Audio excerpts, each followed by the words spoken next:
país por memoria, verdad y justicia, y en ese proceso fuimos también visibilizando y compartiendo la experiencia de las madres de Plaza de Mayo en las distintas líneas, la línea fundadora como la línea las madres de Plaza de Mayo, y recordábamos también los 45 años, hace muy poquito tiempo, de esa primera ronda. Y decíamos, nos conmueve ver México, nos conmueve lo que fue la marcha ayer, esta marcha por la dignidad nacional, encabezada por madres en distintos lugares de México buscando a sus hijos, hijas, hijes, a sus familiares, ¿no? Y para mí es un placer compartir este momento con la profesora Carmen, Carmen Chinás Salazar, que es profesora de la Universidad de Guadalajara, docente, investigadora, y una de sus líneas de trabajo es justamente la desaparición forzada de personas. Con ella la hemos escuchado en varios seminarios hablar de esta temática y está en línea desde Guadalajara, ¿no? Ella, la vamos a saludar. Carmen, muy buenas tardes, ¿cómo le va? Muchísimas gracias por esta posibilidad de charlar un ratito desde la Universidad Nacional de Misiones. La saludamos. Muchas gracias, Alicia. Muchas gracias a las y los radioescuchas de la Universidad Nacional de Misiones. Es un gusto que pueda compartir en este espacio tan importante, pues una información de lo complejo que se ha vuelto en México el tema de las desapariciones, el problema de las desapariciones, que justo como señalabas, pues el día de ayer se vivió una jornada de lucha por parte de las colectivas, los colectivos de las madres que salen a exigir esta exigencia de verdad, de justicia y de presentación con vida de sus familiares. Carmen, son, por lo que veníamos leyendo, 11 años que vienen marchando y vemos además que cada vez son más los y las colectivas que están organizándose en la búsqueda de sus familiares. Sí, bueno, podríamos señalar en México dos momentos así claves respecto a la desaparición de personas. Uno que corresponde con el contexto que se vivió en América Latina en la década de los 70, que aunque en México no hubo dictadura, sí hubo un proceso en donde haya persecución por cuestiones ideológicas a jóvenes, estudiantes, y que en México se ha conocido como la Guerra Sucia. En ese contexto hubo desapariciones y las utilizaron para exigir su presentación con vida. Estoy hablando después del movimiento estudiantil de 1968. Esas mujeres fueron las primeras que visibilizaron en México el tema, el problema, el delito de la desaparición forzada. Y este comité de madres que después se integraron con sobrevivientes de la represión y con grupos distintos para exigir justicia y que se les buscara, pues digamos que fueron en ese sentido como la conciencia nacional para hablar de un tema tan complejo como es la desaparición de personas. Sin embargo, esto en México como delito no es reconocido como tal, sino hasta ahora en el siglo XXI, a partir de una recomendación que se hace al Estado mexicano. Y entonces se legisla en lo federal sobre desaparición forzada en los códigos penales y una ley como tal de desaparición la tenemos hasta 2018, es decir, es muy reciente. ¿Qué pasa con el contexto de las desapariciones penales? Está el contexto de violencia que se desató en México de manera muy fuerte y le identificamos, no es que haya una fecha tal, pero bueno, le identificamos quienes estudiamos los temas de seguridad en 2006 con una estrategia fallida en materia de seguridad implementada por un presidente de derecha, Felipe Calderón, que desata una ola de violencia. Entonces, a partir de 2006, si uno mira la base de datos sobre personas desaparecidas nacional, es que empieza la curva en ascenso, 2006. Y bueno, el tema de la desaparición, había una lógica institucional en este gobierno de Calderón, después en el gobierno de Peña Nieto, gobiernos claramente neoliberales y de derecha, Había una lógica de criminalizar y de decir, es que esos desaparecidos o desaparecidas seguro andaban en algo, seguro tenían que ver con el crimen organizado, seguro se lo buscaron porque estaban en malos pasos, y era un problema silenciado que seguía creciendo en el país, creciendo de manera inusual. Lo que hacen estas madres es un trabajo importantísimo, porque civilizan el problema de las desapariciones, señalan que ya no tienen que ver pues con esta idea de que el gobierno planteaba en aquel contexto de que se están matando entre ellos. Esa era el discurso para como quitarse de la responsabilidad. Y entonces una fecha que en México es muy significativa, que es el 10 de mayo, el Día de la Madre, que hay, bueno, todo un culto en este país hacia la figura de la madre como tema central de los hogares, que tiene la fuerza, que sostiene moralmente la casa, que es como el punto de encuentro de la familia, se transforma también en una jornada de lucha de las madres que están buscando a sus familiares, a sus hijos, a sus hijas. Y bueno, este encuentro que se hace principalmente en la Ciudad de México ya desde hace 11 años, cada vez toma más fuerza y ahora también se replica en los distintos estados o regiones del país, como es el caso, por ejemplo, de Jalisco, en donde yo vivo, Guadalajara. Ayer acompañamos a las madres a esta marcha, a esta jornada de protesta, y que, bueno, es un reclamo a la conciencia nacional respecto a la grave problemática de la desaparición de personas, y que este problema nos puede afectar a cualquiera de nosotros. No tiene nada que ver con este discurso que la autoridad en su momento sacó para justificar el no buscarles, en que no hubiera una ley, que no hubiera un programa estatal o un programa nacional. Es pues un llamado a la conciencia de todas y todos de que es un problema que tiene que empezar a resolverse. Ahora algunos... Carmen, vamos a recordarle a nuestros oyentes y a nuestras oyentes, estamos hablando con la profesora Carmen Chinás, docente de la Universidad de Guadalajara, desde Guadalajara, a propósito de lo que queríamos compartir y visibilizar, esta lucha de las madres mexicanas. Me llamó la atención cuando veía una de las crónicas que en México es el único país donde hoy existe un movimiento de madres que estén buscando, suponemos además por la dimensión que cobró esta problemática de la desaparición forzada, ¿no? Sí, es un movimiento que se llama Movimiento por Nuestros Desaparecidos en México, y ese es un rasgo muy particular que, digamos, no es que se haya propuesto así, pero en la práctica ha resultado que casi todos los grupos y colectivos están integrados por mujeres. Y estas mujeres pues han hecho un trabajo impresionante. Cuando no se hablaba del tema abiertamente o cuando se negaba por parte de autoridades en 2006 a 2012, lo que hacían ellas era pues señalar que era necesario buscar, que tenía que haber leyes, comisiones de búsqueda, y de alguna forma transformaron pues su dolor en acompañamiento a otras personas que están pasando por la misma situación, en asesoría en materia de derechos humanos, pero también en búsquedas en campo, búsquedas en vida y búsquedas forenses, que ese ha sido quizá uno de los aspectos más impactantes que hemos vivido en el país, ver a madres buscar en cerros, en predios, en terrenos, en lugares, inclusive en casas abandonadas, buscar como si fueran peritas forenses, encontrar restos y pedir a la autoridad que haga pues el protocolo correspondiente para la cadena de custodia y preservar los lugares. Pero entonces estas madres han transformado pues su accionar para ir ante la inacción de autoridades a buscar con picos y palas. Eso fue y es verdaderamente impresionante lo que hemos visto en nuestro país con la cantidad de fosas clandestinas que se documentaban todavía en 2018-19.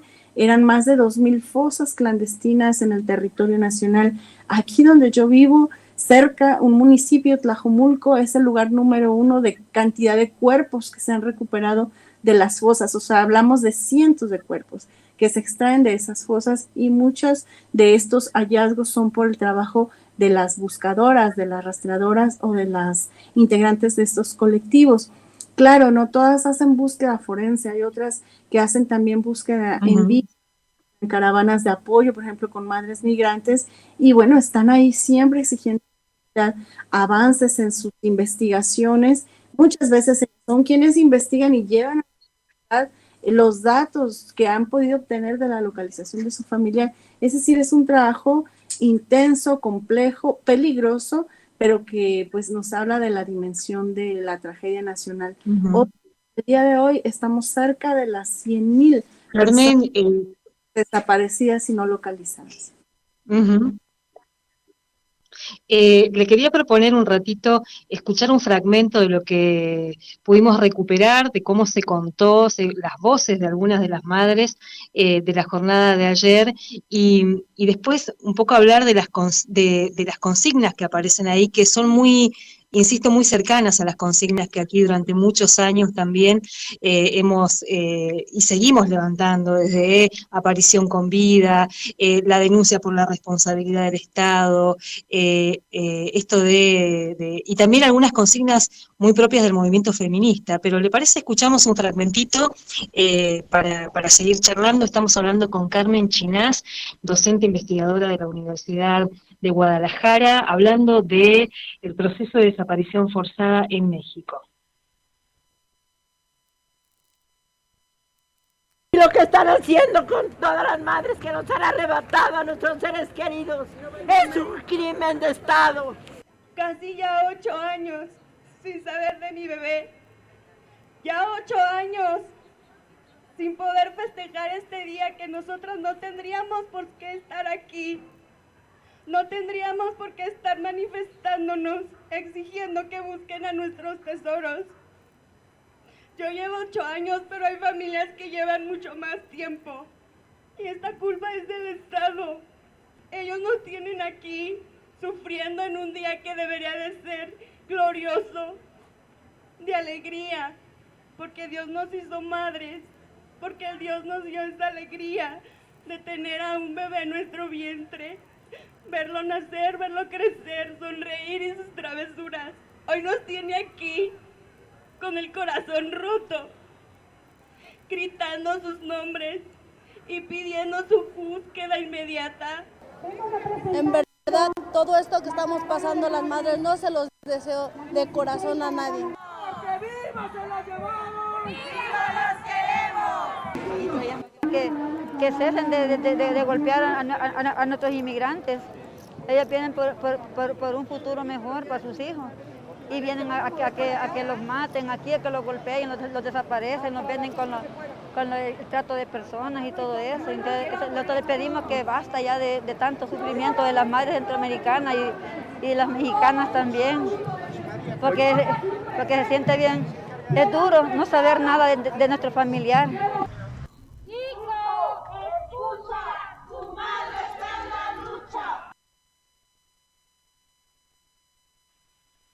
Bueno, ahí escuchábamos un fragmentito, ¿no? Es muy conmovedor y sobre todo, insisto, para quienes vivimos el proceso de dictadura en la Argentina también, estas consignas y estas imágenes nos remiten a las madres, inevitablemente, ¿no?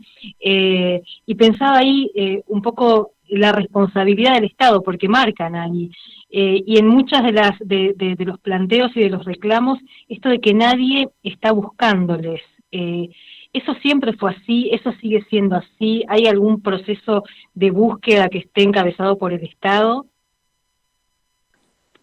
Sí, bueno, estas consignas que vienen desde las madres históricas, diría yo, de estas que buscaban a sus hijos en el contexto de la llamada Guerra Sucia, que después se van a replicar con la desaparición de los 43 jóvenes estudiantes de Ayotzinapa, y que a partir de este 2014 es que en el país entero se hace como más visible las búsquedas en todas las regiones, y entonces hay menos miedo de salir, porque había mucho miedo de salir a decir tengo un desaparecido, tengo una desaparecida, por el tema de la represión por parte del Estado. Entonces 2014 sería como el punto de inflexión en donde se visibilizan estas luchas.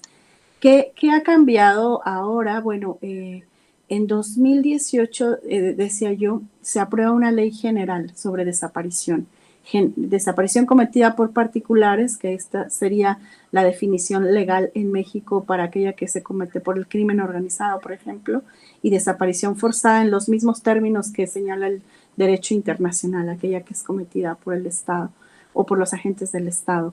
Esta ley inicia en 2018, se implementa en 2019, pero la propia ley es una conquista de las familias. O sea, las familias lucharon para que esa legislación existiera. Y a partir de 2019 se impulsa la Comisión Nacional de Búsqueda de Personas Desaparecidas y por otro lado se crean fiscalías especializadas en los estados para la búsqueda. Y esto corresponde también con el cambio de régimen de gobierno, porque, bueno, el presidente actual de México ha dejado claro como su compromiso con los derechos humanos y con el problema de las desapariciones. El mismo subsecretario de Derechos Humanos, cuando cambia la administración federal, o sea, de la presidencia, el secretario dice, México es una gran fosa clandestina. O sea, es la primera vez que escuchamos un discurso así, que reconoce que México tiene un grave problema de seguridad. Claro, el tiempo es muy cortito y pandemia de por medio como que no alcanza aún con estos mecanismos institucionales a resolver la gravedad de la problemática, y más cuando a nivel local muchas de las autoridades en los estados o provincias, dijeran ustedes, muchas autoridades locales están coludidas con el crimen organizado.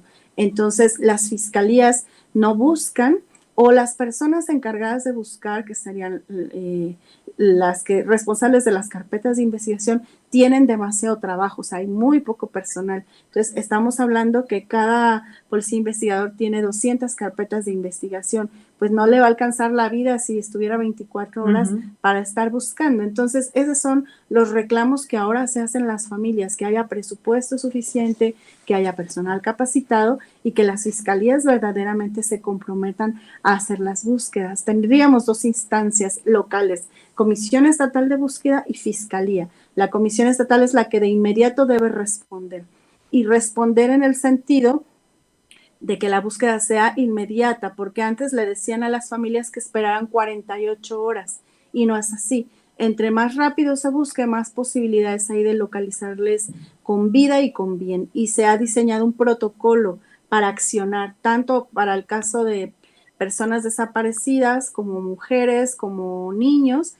Y la cuestión en este avance legislativo es que no termina, digamos, de asumirse un compromiso institucional que implique la cantidad de recursos suficientes, recursos económicos, tecnología y personal para que se asuma la dimensión. Por ejemplo, se acaba hoy de aprobar un Centro Nacional de Identificación Forense. Eso no existía.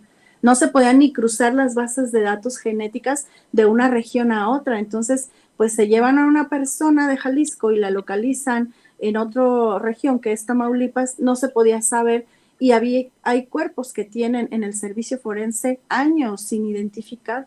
Hay un rezago forense en México de más de 52,000 personas sin identificar. Y bueno, Carmen, y las hipótesis de los responsables, digamos, porque uno durante la dictadura cívico-militar en la Argentina eran las fuerzas de seguridad, estaba como un poco más identificado, pero en el caso de México la realidad es un poco más compleja, ¿no? ¿Cuáles son esas hipótesis que manejan ustedes? ¿Quiénes son los responsables de estas desapariciones? Principalmente hoy las desapariciones en este tiempo se vinculan con los grupos de crimen organizado para el trabajo forzado, porque la mayoría de personas que desaparecen en México son jóvenes, varones, también muchas mujeres, y ha tendido a incrementar la cantidad de desaparecidas menores de edad, pero todavía siguen siendo varones la mayoría de los desaparecidos, y por testimonios de jóvenes que han escapado, son reclutados para campos de trabajo forzado. Y en el caso de las mujeres, por el tema de la trata, que también es una hipótesis aún, porque por la edad de las desaparecidas, si tú miraras como el gráfico general, el punto de las mujeres es muy claro en dónde está el pico, y esto es entre los 15 y los 19 años. A las mujeres se las llevan en ese rango de edad. Esto hace suponer que en el caso de las mujeres el tema central es la trata de personas, la trata con fines de comercio sexual, y en el caso de los varones, el trabajo forzado. Pero también sigue habiendo desapariciones cometidas por agentes del Estado. Las desapariciones forzadas en México principalmente las están cometiendo hoy los policías municipales. De hecho, pues ya existen varios procesos penales o judicialización hacia esas causas.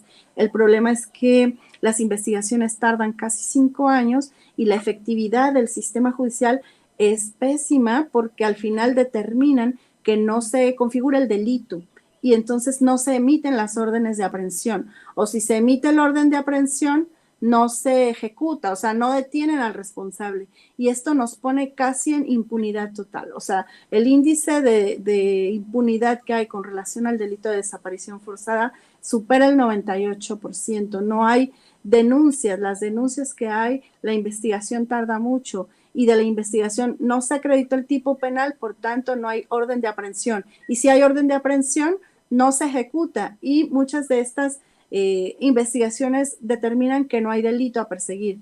Es decir, que estamos casi en la impunidad total con este delito y eso aumenta la posibilidad de que se siga cometiendo porque no hay sanciones y tampoco hay, por ejemplo, planes de prevención. O sea, cómo evitar que sigan sucediendo las desapariciones. Esa es una como gran deuda con la sociedad que los colectivos han exigido, no solamente que se les busque, que se identifique los cuerpos que están sin identificar, que se termine de hacer las exhumaciones de las fosas clandestinas, sino que también se trabaje en el tema de la prevención. Carmen, en el audio que compartíamos se hablaba también de la situación de migrantes, ¿no? Que eso complejiza aún más por la cantidad de desapariciones y de muertos que se han reportado en ese proceso de migración de Centroamérica hacia Estados Unidos. ¿Cómo conviven esas dos realidades? Sí, ese tema es muy duro porque estaba invisibilizado. O sea, los migrantes no se les ve, no se les escucha y si desaparecen, pues tampoco. El punto de crisis en México con relación al tema migratorio fue la masacre de 72 migrantes centroamericanos que sucedió en San Fernando en 2010, en la zona norte del país, y que por algunos que escaparon lograron dar testimonio y decir que estaban parando los buses donde iban migrantes rumbo al norte y llegaban los buses solo con el chofer, o sea, las personas las bajaban del autobús y ya no llegaban a su destino. Ese fue como el punto de demostrar con una crudeza terrible lo que estaba pasando con el tema migratorio. Después han sido las caravanas de madres centroamericanas principalmente, que en apoyo con caravanas de mujeres mexicanas se han encontrado para ir a distintas regiones y hablar sobre la vulnerabilidad a la que se exponen las personas migrantes. Es apenas en este cambio de administración, o sea, con el presidente actual, que se toca el tema de los migrantes en la Comisión Nacional de Búsqueda de Personas Desaparecidas para establecer un protocolo particular.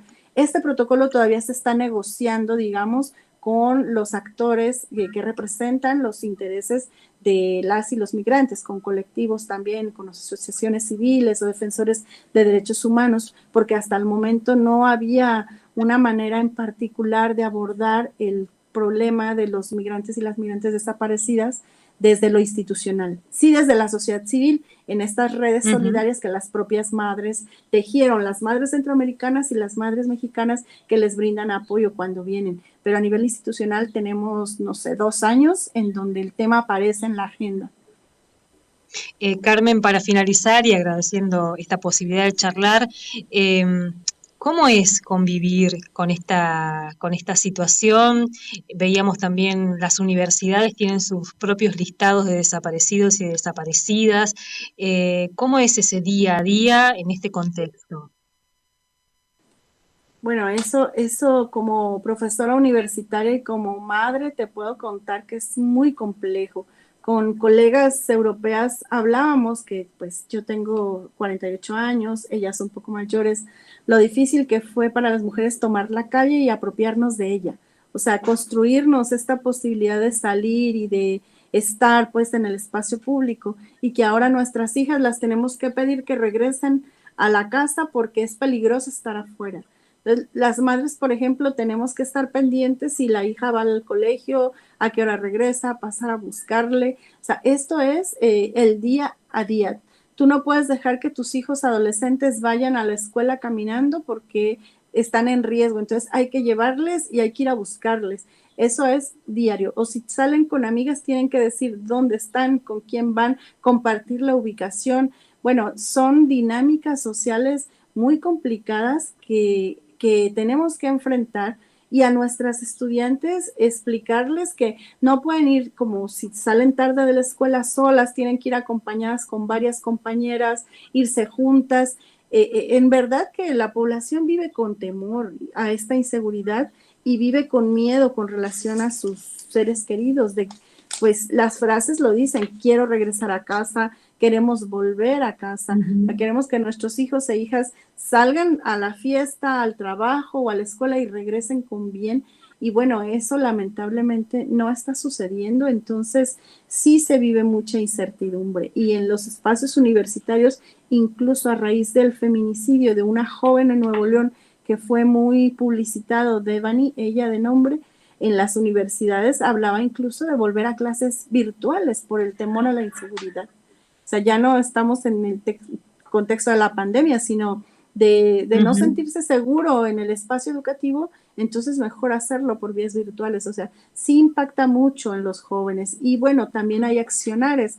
De repente empiezan a hacer asambleas, grupos, colectivos de acompañamiento, colectivas de mujeres, pues para estar juntas en esto que es enfrentar la inseguridad cotidiana. Pero bueno, sí llega a impactar, y de hecho, pues esto se retoma también en datos y estadísticas, pero yo te lo que quería contar también desde la vivencia más personal, porque sí, en el día a día nos afecta, pues, como padres, madres de familia, que pues nada, nuestro día también se compone de ir a buscar a los hijos y ir a dejarlos, porque pues de alguna manera sí nos aseguramos que vuelvan con bien. Eso es todos los días, todos. Carmen, bueno, queremos agradecerle muchísimo esta posibilidad de charlar desde la Universidad Nacional de Misiones, aquí en la triple frontera entre Argentina, Brasil y Paraguay, y bueno, nuestra solidaridad también con ese pedido de verdad y justicia que sigue siendo una bandera ahí en México. Y seguramente en otra oportunidad vamos a charlar, porque hay otra faceta de esta cuestión que parece sumamente interesante, que es la respuesta del Estado a veces fortaleciendo las áreas más represivas, que no siempre son, que casi nunca es la solución, digamos, pero bueno, lo dejamos para otra charla en algún momento que lo podamos también profundizar, porque es una de sus líneas de investigación, así que muchas gracias, Carmen. Muchas gracias, Alicia, a las y los radioescuchas, y bueno, esperemos tener la oportunidad posteriormente de continuar, ¿no? Como conversando sobre esta situación tan compleja, pero que también se tejen muchas resistencias en torno a ella. Creo que también esa parte es bueno dar cuenta, ¿no? De lo que hacen las familias, tanto en el trabajo de búsqueda como para sensibilizar y acompañar a otros que lamentablemente enfrentan esta situación. Carmen, muchas gracias, hasta luego. Gracias, hasta luego.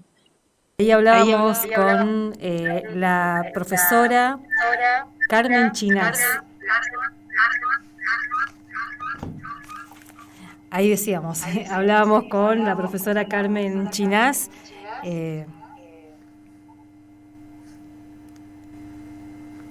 Estamos acomodándonos, volviendo un poco también a nuestro aire, desde la Universidad de Guadalajara.